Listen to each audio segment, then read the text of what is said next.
हूं ईशा और आप देख रहे हैं उत्थान। और आज हमारे साथ ऐसी शख्सियत है जो किसी भी पहचान की मोहताज नहीं है। उनका नाम है एमएस बिट्टा। जी हाँ, मैं उनकी बात कर रही हूं जिनको जिंदा शहीद का टाइटल दिया था पूर्व प्रधानमंत्री पीवी नरसिम्हा राव ने। सर बहुत बहुत स्वागत है आपका। वंदे मातरम। जी सर, आपकी एक ऑर्गेनाइजेशन है all India anti terrorist front, जिसके आप चेयरमैन हैं। तो वो हम जानना चाहते हैं कि इसका उद्देश्य क्या है, कब इसकी स्थापना हुई और कैसे ये फंक्शन करती है। देखो, ये उस वक्त था जब पंजाब में हज़ारों बहनों के सुहाग उजड़ रहे थे, हज़ारों बच्चे यतीम हो रहे थे, खून की नदियां बह रही थी। तो उस वक्त हमने रेड टर्बन ब्रिगेड तैयार किया था। लाल पगड़ी, चिट्टी निक्कर, चिट्टी शर्ट, वाइट बूट, और ये टेररिस्टों के लिए एक चैलेंज होता था। उस वक्त हम पंजाब यूथ कांग्रेस के प्रेसिडेंट थे, फिर हम ऑल इंडिया के प्रेसिडेंट बने यूथ कांग्रेस के। उसके बाद जिस पार्टी में हम थे, जब उनकी विचारधारा बदल गई, आतंकवाद की तरफ नहीं रही, तो हमने आज़ाद विचारधारा के ऊपर, जब कारगिल का युद्ध हुआ, उन शहीद परिवारों के लिए हमने फिर एंटी टेररिस्ट फ्रंट का गठन किया। शहीद परिवारों के लिए हम क्या कर सकते हैं, उनके बच्चों के लिए क्या कर सकते हैं, तो उस वक्त ये संगठन की शुरुआत हुई जी। और ये कैसे फंक्शन कैसे करते हैं? फंक्शन शहीद जो हो जाते थे, अब तो खैर हमें बड़े फंक्शन कम करने पड़ते, तो जब से नरेंद्र मोदी जी आए हैं, अब उस वक्त जब हमने शुरू किया था, सरकार देती थी 70,000, डेड बॉडी की कीमत लगाई जाती थी। हम उस वक्त देते थे 3-3 लाख। जो भी हमारे संपर्क में आते थे, यूपी, हरियाणा, पंजाब, जहाँ जहाँ हम जा सकते थे, तो सरकारों को जगाने के लिए, पब्लिक को जगाने के लिए, दुनिया के अंदर हिंदुस्तानी को जगाने के लिए, तो हम उस वक्त विज्ञान भवन में फंक्शन करके, जगजीत सिंह अरोड़ा 71 जंग के हीरो उस वक्त जिंदा थे, तो हम उस वक्त परिवारों की मदद करते थे। आज हमारे इस काम में इतना सुकून मिला है, जो उस वक्त हमने शुरुआत की थी, कहाँ 70,000, कहाँ हम देते थे 5 लाख, 3 लाख। आज हर फैमिली को, जब से नरेंद्र मोदी जी आए हैं, पार्टी पॉलिटिक्स इसमें नहीं है, प्रथम राष्ट्र है। क्योंकि हमने अपना जो जीवन दिया है, अपने दोस्त, अपने जवान शहीद कराए हैं, वो सिर्फ राष्ट्र के लिए। आज़ाद विचारधारा के हम व्यक्ति हैं। जब से नरेंद्र मोदी जी आए, आज 1 करोड़ कोई ना शहीद हो, अगर कोई शहीद हो जाए, उसके घर 1 करोड़ पहुंचता है, उसके बच्चों को नौकरी मिलती है, उसके बच्चों की शादियां होती हैं, उनकी पढ़ाई होती है। तो एक चीज़ें जो काफ़ी तादाद में हुई, जैसे मध्य प्रदेश की चौहान साहब की सरकार है, वो 1 करोड़ देते हैं। पिछली बीजेपी की सरकार थी, फर्नांडस जी थे, उन्होंने 1 करोड़ दिया। कहीं कम है, कहीं ज़्यादा है, पर एक ऐसी जो हमने शुरुआत की थी, उसमें हमारे पे जो हमें हमेशा परेशान रहते थे, दुखी रहते थे, इन परिवारों का क्या होगा। आज हम उस बात को तसल्ली है कि सारे परिवार अब खुश हैं, और आने वाले टाइम पे किसी बहन का सुहाग ना उजड़े, को बच्चा यतीम ना हो, पर कोई शहादत होती है, उसके लिए सरकार तैयार खड़ी। जी, ये आप, अगर मैं बात करूं अफ़गानिस्तान की, जैसे हम सभी को पता है कि तालिबान ने उनको टेक ओवर कर लिया अच्छे से, तो वहाँ के, अगर मैं कहूँ कि मुस्लिम्स यहाँ शरण देना उनको कहाँ तक सही है? इसके फिर CAA जो है उसका क्या है, मतलब वो भी इसके बारे में जानना चाहूँगी मैं। देखो, एक बात मैं आपको स्पष्ट कह दूँ, अगर 370 धारा ना हटी होती, तो आज हमारे देश की हालत क्या होती। ठीक है, हमने पाकिस्तान से तो कोई जंग नहीं की। जब नरेंद्र मोदी जी दुबई से गुप्त नवाज शरीफ को मिलने गए, हम कभी नहीं सोच सकते थे, हमने विरोध किया कि नरेंद्र मोदी जी जा सकते हैं, पर उन्होंने एक संदेश दिया कि हिंदुस्तान एक अमन शांति का पैगाम है, ये अमन शांति की धरती है, आपके भी मानवता है, इधर भी मानवता है, जंग को ख़त्म करें, आप भी विकास के रास्ते पे जाएं, हम भी मानवता को बचाएं, आप भी बचाएं। मुझे पता था ये होगा। जब वो वापस आए, दीनानगर की, पठानकोट की घटना की उन्होंने, उसके बाद आज, उस वक्त से लेके आज तक हमारी सुरक्षा फोर्सेस की गोली जारी है। एक गोली चलती 100 का जवाब दिया जाता है। पुलवामा की घटना हुई, ना होती शायद 370 धारा ना हटती, पर 40 जवानों की शहादत ने, इलेक्शन सिर पे थी, by the way surgical operation में 2 प्लेन भी गिर जाते, 1 प्लेन भी गिर जाता, जितनी आज गवर्नमेंट की, मोदी जी की सीटें आई हैं, बिल्कुल नीचे चली जाती। पर उन्होंने कहा नहीं, प्रथम राष्ट्र, सरकार बने या ना बने, सरकार बने ना बने, कोई आए या ना आए, मेरे लिए प्रथम रास्ता। ठोका जाके पाकिस्तान में बालाकोट में 500 आतंकवादियों को 15 मिनट के अंदर जिंदा शहीद की तरह जवान वापस आए, और अपने PM हाउस में सारे ऑपरेशन को देखते रहे। और उसके बाद आज आप देखें, हमारी सीमाएं सुरक्षित हैं। चाइना जैसा कंट्री जिससे दुनिया कांपती है, कहर मचा रखा है दुनिया के अंदर, आज वो हिंदुस्तान से डरता है। एक हरतेक सिंह एक कृपान से उनके चाइना के कम से कम 25 सैनिकों को मार डाला। नरेंद्र मोदी जी जाके सीमाओं पे खड़े हो जाते हैं, कहते पहले मेरे गोली लगेगी फिर मेरे जवान पे लगेगी। हमने अपनी सीमाओं को पिछले 6 साल के अंदर इतना सुरक्षित कर दिया है। पहले जवानों को पूछना पड़ता था, साहब हमारे जवानों के सिर कट गए, हमारे जवानों के टुकड़े टुकड़े हो गए, क्या हम गोली चलाएं या ना चलाएं? तो मणिशंकर आयर जैसे कहते थे अभी रुक जाओ, अभी रुक जाओ, हम आपको आज पूछना नहीं पड़ता, एक चलाओ सालो 100 चलाएंगे।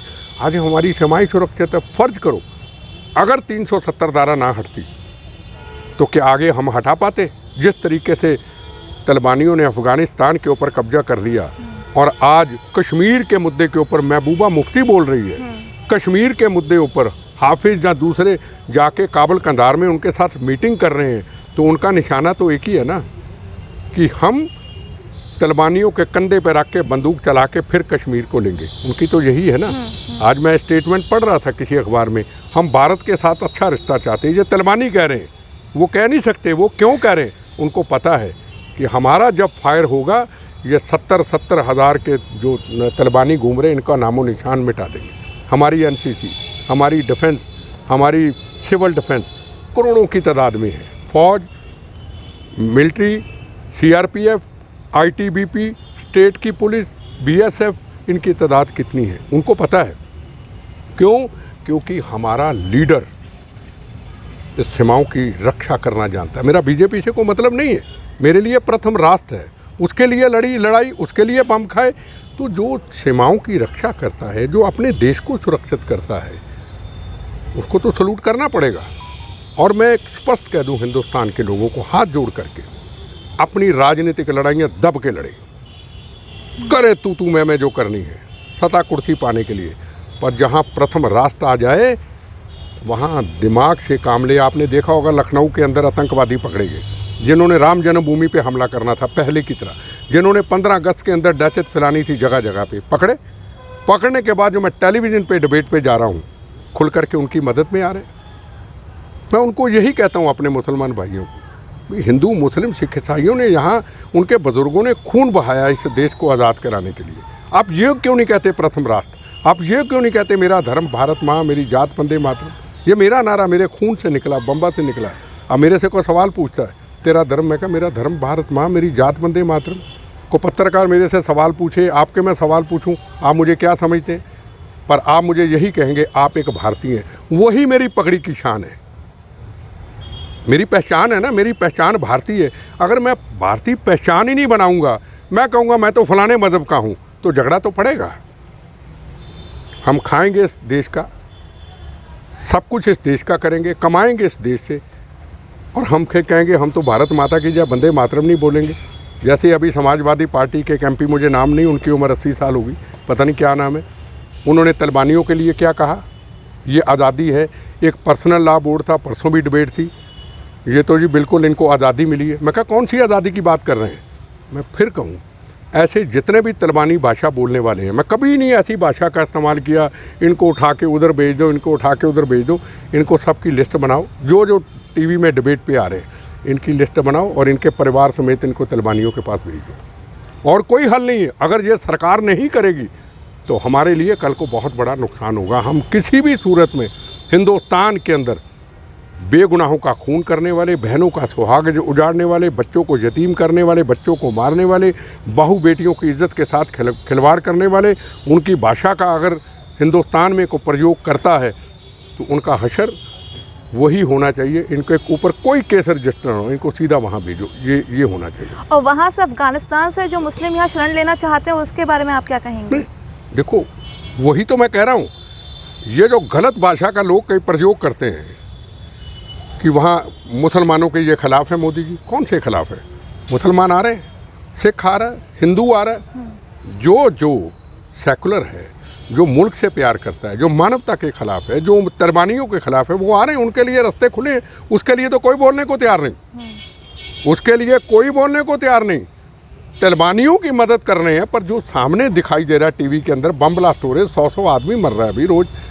गोलियां चल रही हैं, उसके ऊपर कोई बोलने को तैयार नहीं, फिर उनकी फेवर कर रहे हैं हिंदुस्तान के अंदर। ये बड़ा एक गंभीर विषय है। मैं उनको चैलेंज करके कहना चाहता हूँ, जो टीवी के अंदर तलिबानियों की मदद करते हैं, बाज आ जाओ अपनी हरकतों से, नहीं तो आपका हशर बहुत बुरा होगा। आपको तालिबान में वापस जाना होगा और सरकार को इसके लिए सख्त कदम उठाना होगा। इनका बिल्कुल किसी चीज़ में ढिलाई नहीं करनी चाहिए। आप सरकार को, मोदी सरकार को क्या नंबर देंगे टेररिस्ट एक्टिविटीज़ कंट्रोल करने में, अगर कंपेयर किया जाए पिछले सरकारों के साथ? नंबर है ही नहीं। उनका क्या नंबर है? उनको जितना मैं उनके आगे सिर झुकाऊँ उतना, मैं तो टेररिस्ट विक्टिम हूँ। मेरे साथ कितने शहीद हो चुके हैं। आज हम आज़ाद हैं। आज हम ठीक है, जैसे आप इंटरव्यू देते हम देते, हमारे पास काम ही नहीं अब रहे, क्योंकि काम ही सरकार ने इतने कर दिए। सीमाएँ सुरक्षित, चाइना बॉर्डर सुरक्षित, हर बांग्लादेश का बॉर्डर सुरक्षित। आप चले जाइए असम में, कहाँ बांग्लादेशी आते थे, बंगाल में चले जाइए, पूरा कंट्रोल है। हमने पहले सीमाओं को इन्होंने अपनी सुरक्षित रखा। जैसे अभी मैंने आपको बताया, मैं गुजरात में बीएसएफ के बॉर्डर में गया, और बीएसएफ के बॉर्डर में क्या देखता हूँ, राखी बंधन के ऊपर, कि सामने बॉर्डर जो है 100 किलोमीटर तक नज़र नहीं आता, उसकी लाइटें नज़र नहीं आती, हमारे जगमग हुई पड़ी है। जहाँ कभी लखपत सा बॉर्डर है, जहाँ व्यापार का सबसे बड़ा हब था, हमारी सड़कें नहीं थी, हमारे पानी नहीं था, हमारे बिजली नहीं थी। अब बिजली, पानी, लाइटें सुरक्षित हैं। किसी की हिम्मत नहीं है कि हमारी सीमा की तरफ कोई आ सके। तो इसको क्या कहोगे? इससे बड़ी कामयाबी क्या होगी? वो कहता है जितना मर्जी मुझे बुरा कहना कहते रहो, रोज़ कहते हैं।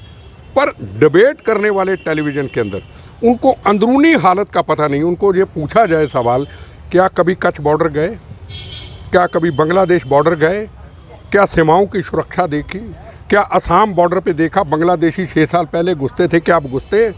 उसके ऊपर कोई चर्चा नहीं।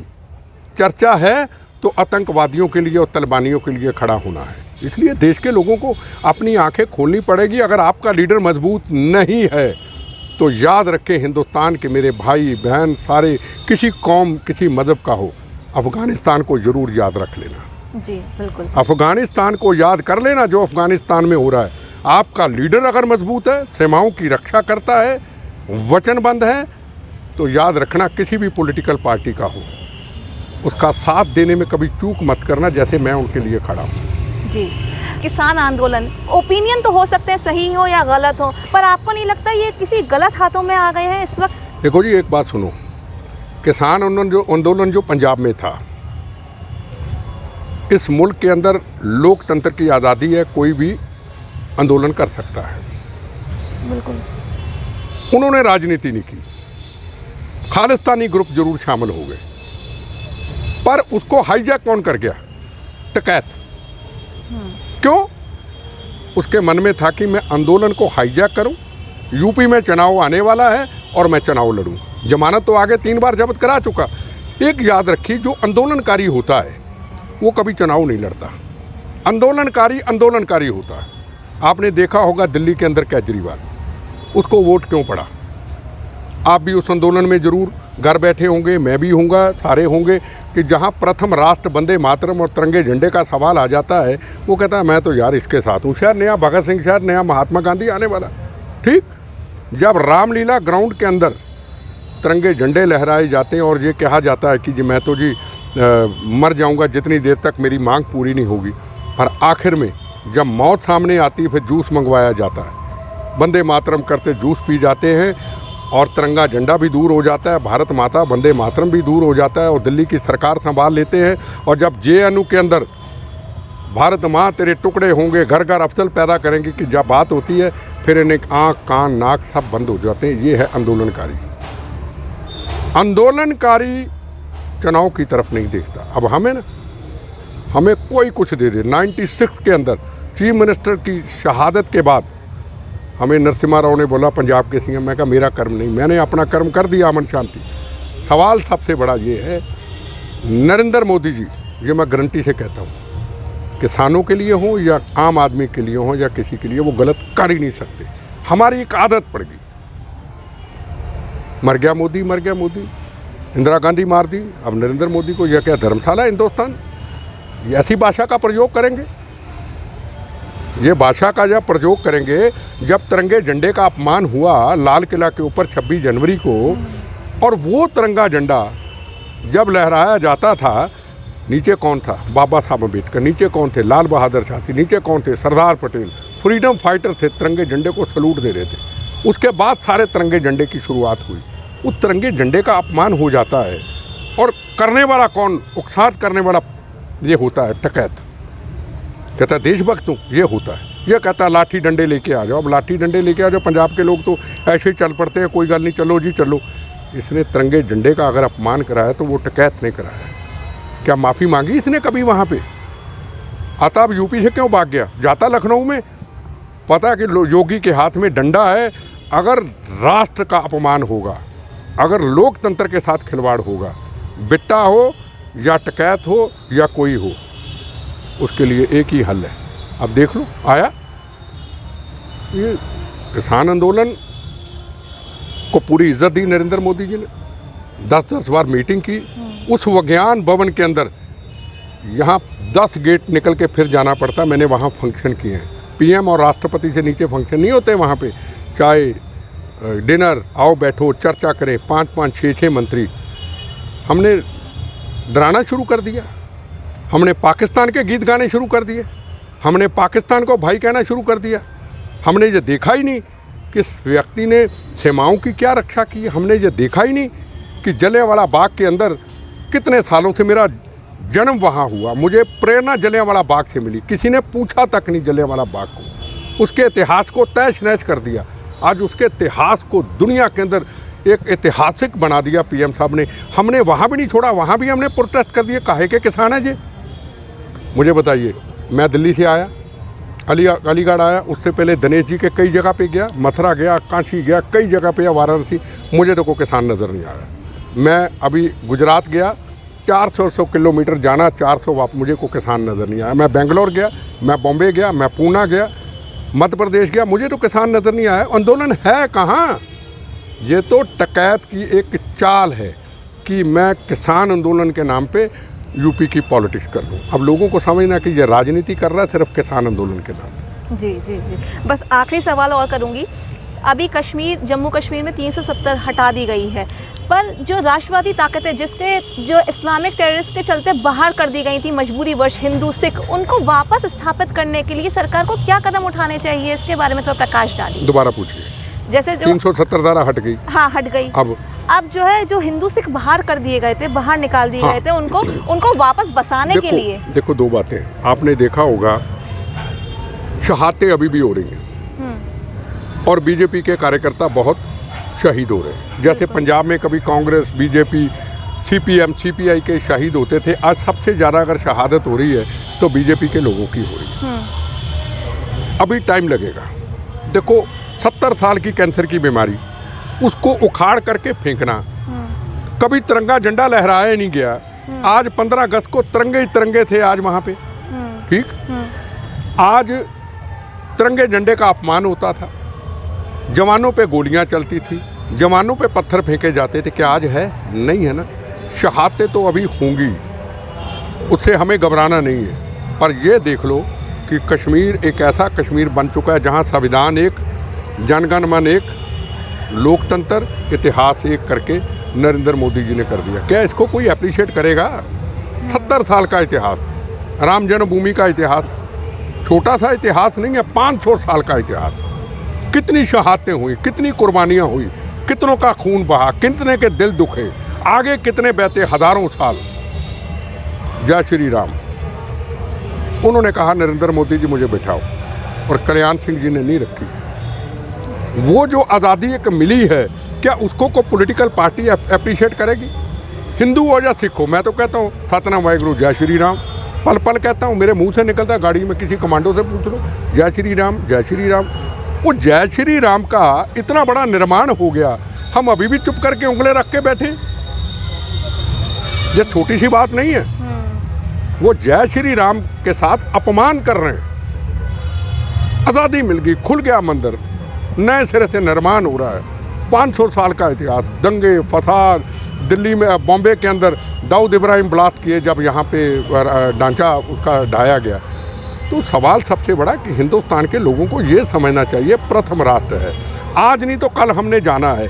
पर जो नई जनरेशन है उसको एक नया रास्ता दे के जा रहे हैं नरेंद्र मोदी। हम तो बिगड़े हुए माहौल के हैं, सीधी सी बात है। तुम भी खा लो, हम भी खा लें, हमें पुरानी आदत पड़ी थी, अफसर भी खा ले, पॉलिटिशियन भी खा ले, सारे अपने का।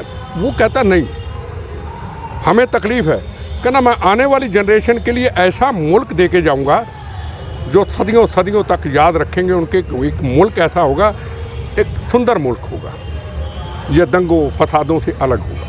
जी जी जी, बहुत बहुत शुक्रिया सर, वंदे मातरम। बहुत अच्छा लगा आपसे बात करके। तो ये थे हमारे साथ MS Bitta ji. Thank you so much for watching उत्थान।